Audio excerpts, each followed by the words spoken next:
the Gen Xers who waited their turn to be CEO are getting passed over. And I saw that headline and I was like, oh my gosh, that, yes.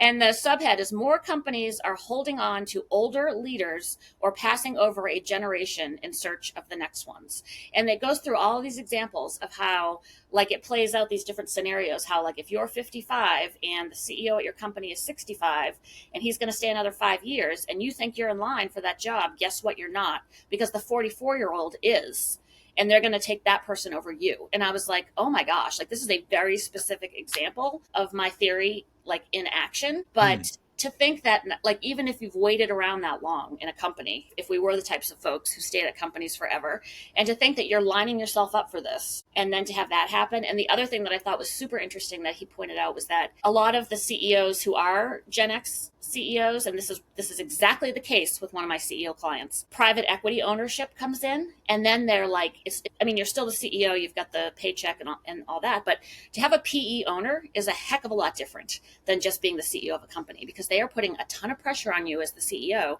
to perform in a very compressed time frame. Because what do they want to do? They want to make their money and move on to the next thing.